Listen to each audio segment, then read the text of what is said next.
নমস্কার বন্ধুরা, দিশা কিচেনে সকলকে স্বাগত। আজকে তৈরি করে দেখাবো সম্পূর্ণ নিরামিষ কাঁঠাল বীজের দারুণ একটা টেস্টি রেসিপি।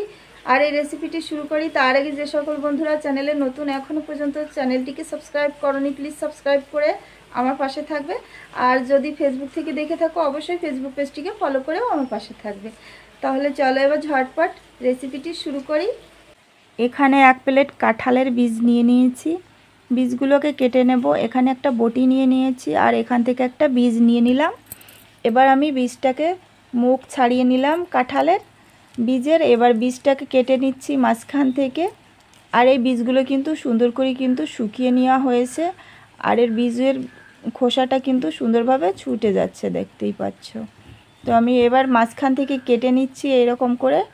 তো আমি সব কাঁঠালের বীজগুলো কিন্তু এইভাবে কেটে নেব। একটা বীজ তোমাদের কেটে দেখিয়ে দিলাম কেমন করে কাটবো।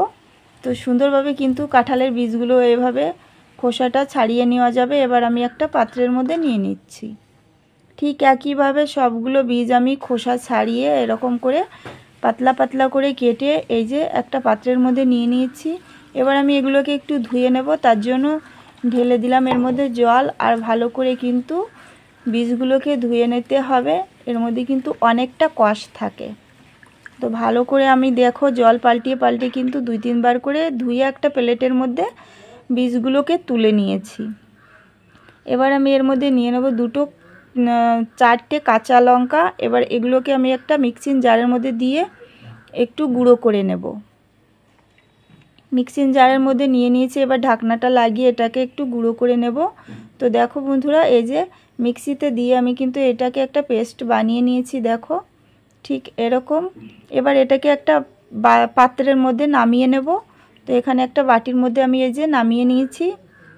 সবটা কাঁঠালের বীজে এইটুকু হয়েছে, দেখো বন্ধুরা। আর আমি এর মধ্যে এখন উপকরণে অ্যাড করছি 4 চামচ বেসন, আর দিয়ে দিচ্ছি ভাজা জিরার গুঁড়ো 1 চামচ, আর 1 চামচ আদা কুচি, আর পরিমাণ মতো হলুদ কালারের জন্য, আর দিয়ে দেব পরিমাণ মতো লবণ।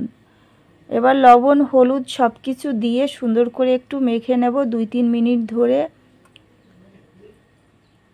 ভালো করে কিন্তু আমি এখানে এই যে মেখে নিচ্ছি। এখানে কিন্তু সুন্দর করে এই যে মেখে নেওয়া হয়ে গেছে। ভিডিওটি কিন্তু দেখলে একটা লাইক অবশ্যই করবে আর আমার পাশে থাকবে বন্ধুরা। এখানে কিন্তু আমি বীজের এই মিশ্রণটা তৈরি করে নিচ্ছি সুন্দর করে, দেখো। এবার আমি হাতটা ধুয়ে একটু এখান থেকে নিয়ে নিচ্ছি আর পরিমাণ মতো একটা পছন্দ মতো একটা শেপ দিয়ে নেব। তো এখানে আমি সুন্দর করে পছন্দ মতো একটা শেপ দিয়ে নিচ্ছি এরকম, ঠিক দেখো বন্ধুরা। একটা প্লেটের মধ্যে নিয়ে নিলাম। ঠিক একইভাবে সবগুলো বানিয়ে নেব। আর একটাও বানিয়ে তোমাদের দেখিয়ে দিচ্ছি। এই যে নিয়ে নিয়েছি, এবার আরেকটা বানিয়ে দেখিয়ে দিচ্ছি, দেখো। 2 হাতের মাঝখানে দিয়ে একটু লম্বা লম্বা কাটলেটের শেপে আমি এগুলোকে বানিয়ে নেব। একটা প্লেটের মধ্যে দুটো বানিয়ে নিয়েছি। এবার সবগুলো একইভাবে বানিয়ে নেব। এখানে সবগুলো দেখো বন্ধুরা বানিয়ে নেওয়া হয়ে গেছে। আর এইভাবে কিন্তু বানিয়ে নিলে নিজের পছন্দ মতো কিন্তু শেপ দিয়ে নেওয়া যাবে। তো আমার এরকম পছন্দ, তো আমি এরকম বানিয়ে নিয়েছি। এবার এটাকে ভাজবো। ভাজার জন্য আমি গ্যাসের পরে একটা কড়াই বসিয়ে দিয়েছি একটু সাদা তেল। সাদা তেলে ভেজে নেব। তো এবার তেলটা কিন্তু কড়ার সারা গায়ে ভালো করে লাগিয়ে দিচ্ছি। এবার আমি একটা একটা করে বীজের যে পাকোড়াটা বানিয়ে রেখেছি ওইগুলোকে কড়ার মধ্যে দিয়ে দিচ্ছি। এবার আমি উল্টিয়ে পাল্টিয়ে একটু ভেজে নেব। এক পিঠ কিন্তু হালকা একটু ভাজা ভাজা হয়ে গেছে। হালকা হাতে এইটা একটু উল্টিয়ে দিচ্ছি। ভালো করে কিন্তু উল্টিয়ে পাল্টিয়ে এগুলোকে আমি একটু ভেজে নেব। আর খেয়াল রাখতে হবে যেন ভেঙে না যায়। হালকা হাতে কিন্তু এগুলোকে উল্টিয়ে দিতে হবে। তো আমি এই যে উল্টিয়ে পাল্টিয়ে লাল লাল করে এখানে ভেজে নিয়েছি। এবার আমি এটাকে কড়াই থেকে তুলে নেব। এগুলো কিন্তু এইভাবেও ভালো লাগে খেতে। এর মধ্যে কিন্তু একদম কাঁচা নেই, সুন্দরভাবে কিন্তু এগুলো ফ্রাই করে নেওয়া হয়ে গেছে। এবার আমি তুলে নিচ্ছি।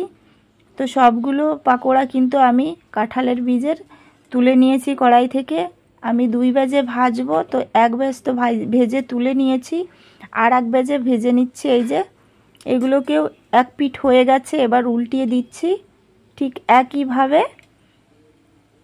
তো এবার উল্টিয়ে পাল্টিয়ে এইগুলোকেও কিন্তু সেমভাবে ভেজে নেব। তো এখানে কিন্তু এগুলো উল্টিয়ে দেওয়া হয়ে গেছে আর এগুলো কিন্তু ভাজাও হয়ে গেছে, তুলে নিচ্ছি। সবগুলো পাকোড়া আমি এখানে যে ভেজে তুলে নিয়েছি দেখো বন্ধুরা। আর এইগুলো কিন্তু একদম মুচমুচে হয়েছে, খুব সুন্দর হয়েছে খেতে। এখান থেকে কিন্তু দুটো একটা খেয়েও নিয়েছে আমার ছেলে। তো আমি আবার কড়াইটা আবার বসিয়ে দিয়েছি গ্যাস ধরিয়ে, আর আমি সাদা তেলটা কড়াই থেকে নামিয়ে রেখেছি। আমি রান্না করব সর্ষের তেলে। তো সর্ষের তেলটা দিয়ে দিয়েছি আর দিয়ে দিচ্ছি ফোড়নে কয়েকটা গোটা জিরা আর 3টে তেজপাতা।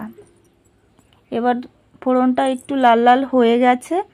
একটা টমেটো আমি পেস্ট করে রেখেছি, একটা টমেটো পেস্ট ঢেলে দিলাম। এবার পরিমাণ মতো দিয়ে দেব লবণ, হলুদ আর দিয়ে দেব 1 চামচ আদা কুচি। এবার আমি সুন্দর করে একটু কষিয়ে নেব 2-1 মিনিট ধরে। গ্যাসের আঁচটা লো রেখে কিন্তু এগুলোকে কষিয়ে নিতে হবে। এখানে সুন্দর করে একটু কষিয়ে নেওয়া হয়ে গেছে। এবার ঝালের জন্য শুকনো লঙ্কার গুঁড়ো দিয়ে দিলাম আর দিয়ে দিলাম ধনে গুঁড়ো। এবার সামান্য একটু জল দিয়ে আমি মশলাটাকে আর একটু সময় কষিয়ে নেব।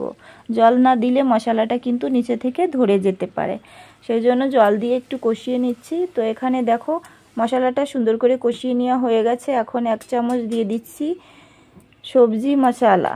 এবার সবজি মশলাটা দিয়ে পরিমাণ মতো ঝোল দিয়ে দিলাম, আর ঝোলটা একটু বেশি করে দিচ্ছি। ভালো মুচমুচে করে কিন্তু পাকোড়াগুলো আমি ভেজেছি। আর এবার কিন্তু ঝোলটা আমি 2 মিনিট মতো জাল করে নিয়েছি, ঝোলটা ফুটে উঠেছে। এখন দিয়ে দেব ভেজে রাখা পাকোড়াগুলো। কাঁঠালের পাকোড়া কিন্তু খেতে দারুণ লাগে, এভাবে অবশ্যই তোমরা বানিয়ে দেখো বন্ধুরা। তো ঢেলে দিয়ে আমি কিন্তু 5 মিনিট হাই আছে রান্না করেছি, আর পাকোড়াগুলো সুন্দরভাবে গলে গেছে আর খেতে কিন্তু দুর্দান্ত হয়েছে। একটা তুলে কিন্তু আমি দেখেছি সুন্দরভাবে কিন্তু এগুলো গলে গেছে। এবার আমি গ্যাসের আঁচটা কম করে দিয়ে দিলাম ধনেপাতা কুচি। ধনেপাতা কুচিটা দিয়ে একটু নাড়াচাড়া করে নিলাম। এখন দিয়ে দেব ভাজা গরম মশলা পাউডার। গরম মশলা পাউডারটা দিয়ে গ্যাসের আঁচটা বন্ধ করে দিয়ে 2 মিনিট আমি একটু ঢাকনা চাপা দিয়ে রেখে দেব। তারপরে আমি একটা প্লেটের মধ্যে নামিয়ে নেব। এখানে আমি 2 মিনিট পরে একটা প্লেটের মধ্যে নামিয়ে নিচ্ছি। দেখো দেখতে যতটা সুন্দর হয়েছে খেতেও কিন্তু দারুণ হয়েছে। না রান্না করে খেলে কিন্তু বিশ্বাস করতে পারবে না, এটা কিন্তু বাড়ির লোকের বানিয়ে দিলে আঙুল চেটে পুটে খেয়ে নেবে, এত সুন্দর লাগে খেতে। অবশ্যই বানিয়ে দেখো বন্ধুরা। তো বন্ধুরা, কাঁঠাল বীজের এই রেসিপিটি তোমাদের কেমন লেগেছে অবশ্যই কমেন্ট করে বলবে। চ্যানেলে যদি নতুন হয়ে থাকো, এখনো পর্যন্ত চ্যানেলটিকে যদি সাবস্ক্রাইব না করে থাকো, অবশ্যই সাবস্ক্রাইব করে আমার পাশে থাকবে। আর যদি ফেসবুক থেকে দেখে থাকো, অবশ্যই ফেসবুক পেজটিকে ফলো করে আমার পাশে থাকবে। আর ধৈর্য ধরে ভিডিওটি দেখার জন্য অনেক অনেক ধন্যবাদ বন্ধু। আর আজকের মতো এই পর্যন্তই। সকলে ভালো থেকো, সুস্থ থেকো।